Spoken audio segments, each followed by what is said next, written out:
नमस्ते, जय हिंद प्यारे साथियों। आप सभी का स्वागत है आपके अपने YouTube channel revision with Yogesh में। राजस्थान अध्ययन की सीरीज का ये दूसरा वीडियो है। पिछली वीडियो में हमने वनों के बारे में पढ़ा था।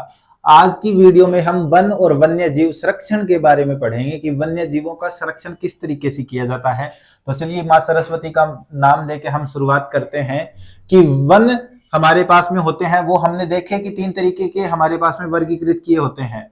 आज हम देखेंगे कि राष्ट्रीय उद्यान और वन्य जीव अभयारण्य क्या होता है और उसके बारे में हम देखेंगे राजस्थान के संदर्भ में कि कौन कौन सा हमारे पास में राजस्थान के अंडर में आता है। तो चलिए, राष्ट्रीय उद्यान जो होता है ये हमारे पास में वन और जैव पारिस्थितिक तंत्र होता है, जिसमें वनों का भी साथ में पेड़ पौधों की प्रजातियों का भी संरक्षण किया जाता है। इसमें मानवीय गतिविधियों की रोक होती है, मानवीय गतिविधियां इसमें नहीं की जा सकती, बिल्कुल 100% से अवैध रहती है इसमें। दूसरा हमारे पास में वन्य जीव अभयारण्य है। तो अभयारण्य का अगर हम मतलब देखें तो अभय प्लस अरण्य होता है, और हिंदी वालों को ये अच्छे से पता है कि जो अरण्य है वो वन का पर्यायवाची होता है और अभय यानी कि भय से मुक्त। तो हमारे पास में एक ऐसा क्षेत्र जो भय से मुक्त हो, किसके लिए?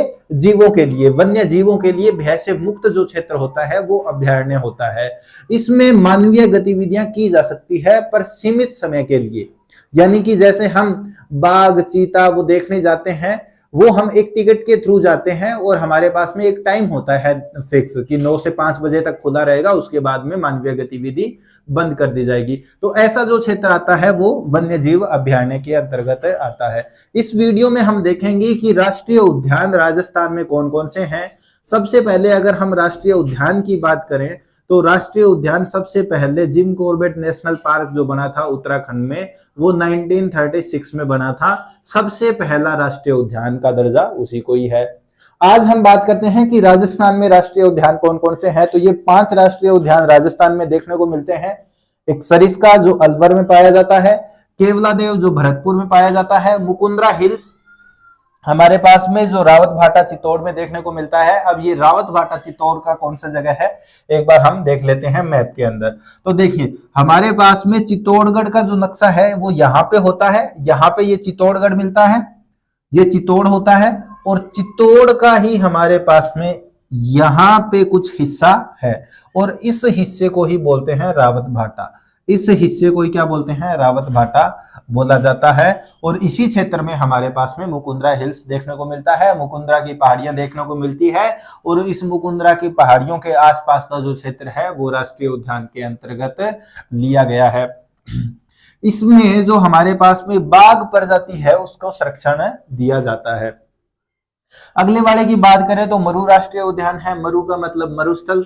तो मरुस्थलीय क्षेत्र राजस्थान में कौन सा है? तो इधर वाला जो हिस्सा है राजस्थान का वो पूरा का पूरा क्या है? मरुस्थलीय क्षेत्र है। और स्पेशली हम बात करें तो ये हमारे पास में जो जैसलमेर का हिस्सा है ये प्रॉपर मरुस्थल है भाई साहब। जैसलमेर का जो हिस्सा है ये पूरी तरीके से मरुस्थलीय क्षेत्र है और इसी के अंतर्गत हमारे पास में मरु राष्ट्रीय उद्यान आता है। अगली हम बात करते हैं तो आगे हमारे पास में रणथंभौर है। ये रणथंभौर सवाई माधोपुर में है और जो नीलगाय के लिए फेमस है। इसमें हम कुछ बात करते हैं जो हमारे पास में राष्ट्रीय उद्यान है उनकी कुछ जो विशेष बातें हैं उनके बारे में हम देख लेते हैं अभी जल्दी से।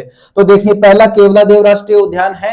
ये केवलादेव राष्ट्रीय उद्यान है, ये पक्षियों के संरक्षण के लिए हमारे पास में रखा गया है।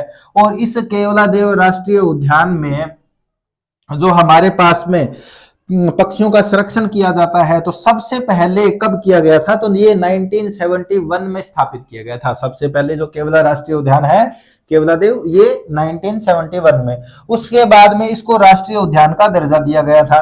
तो राष्ट्रीय उद्यान से पहले क्या था? ये राष्ट्रीय उद्यान से पहले तो ये अभयारण्य ही था, अभयारण्य ही था राष्ट्रीय उद्यान से पहले तो। पर उसके बाद में 1982 में हमारे पास में ये क्या बन गया? राष्ट्रीय उद्यान गया।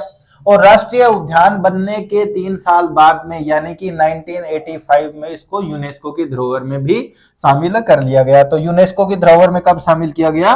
1985 में। ये मुख्यतः किसके लिए प्रसिद्ध है? ये पक्षियों के संरक्षण के लिए प्रसिद्ध क्षेत्र है। देखिए उसके बाद में हम बात करते हैं सरिस्का की। और सरिस्का की अगर हम बात करें तो ये हमारे पास में वन्य जीव अभयारण्य था पहले। तो कब था? ये हमारे पास में 1950 5 में वन्य जीव अभ्यारण्य था, उसके बाद में बाघ संरक्षण अभियान यहाँ पे स्टार्ट किया गया था 1978 में, और बाघ संरक्षण के बाद में हमारे पास में ये 1982 में हमारे पास में क्या बना था, राष्ट्रीय उद्यान बना था। तो 1982 में राष्ट्रीय उद्यान बना था। अभ्यारण्य की बात करें तो 1955 में बना था, और यहाँ पे एक हमारे पास में बाघ संरक्षण की योजना भी लागू की गई। इसके बाद में बात करते हैं मुकुंदरा हिल्स की। मुकुंदरा हिल्स 2004 में राष्ट्रीय उद्यान बना था, और वन्य जीव अभ्यारण्य की बात करें तो इसको भी 1955 में वन्य जीव अभ्यारण्य का दर्जा मिला हुआ था। इसमें बहुत सारे अभ्यारण्य आपको देखने को मिलते हैं, जिसमें राष्ट्रीय चंबल अभ्यारण्य है, या फिर हमारे पास में दर्रा अभ्यारण्य है, जवाहर सागर है, ये सारे के सारे इसी राष्ट्रीय उद्यान के अंतर्गत आते हैं। ये इतना फैलाव में है कि ये लगभग 4 जिलों में पाया जाता है। और ये 4 जिले कौन कौन से हैं, ये हमारे पास में जो बीहड़ का क्षेत्र है, जो चंबल की तरफ का जो क्षेत्र है, जिसमें हमारे पास में कौन कौन से जिले आते हैं वो एक बार देख लेते हैं। ये जो हमारे पास में हिस्सा है, एक तो ये जो हमारे पास में जिला कौन सा है, बूंदी। बूंदी के बाद में हमारे पास में ये हिस्सा जो कौन सा है, कोटा। इस कोटा को अगर इस जिले को हटा दे तो राजस्थान के 2 पार्ट हो जाते हैं। तो दूसरा हमारे पास में जिला कौन सा है, कोटा।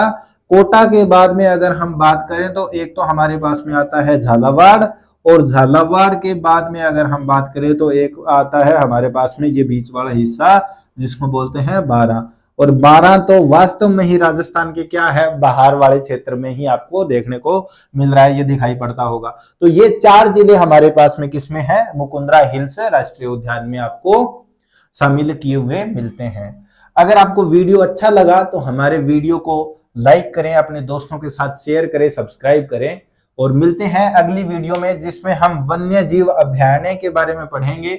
और ये राजस्थान अध्ययन की सीरीज आपको कैसी लग रही है, आप कमेंट करके बताइए। राजस्थान अध्ययन की जो पुस्तक है उससे बाहर का हम कोई भी मैटर लेके इसमें नहीं चल रहे हैं। हमारे पास में जो राजस्थान अध्ययन में दी गई सामग्री है उसी को आपके सामने हम लेके आ रहे हैं। हमारा प्रोत्साहन बढ़ाने के लिए हमारे चैनल को सब्सक्राइब करें, वीडियोस को लाइक करें और अपने दोस्तों के साथ शेयर करें। तब तक के लिए जय हिंद, जय भारत। मिलते हैं अगली वीडियो में।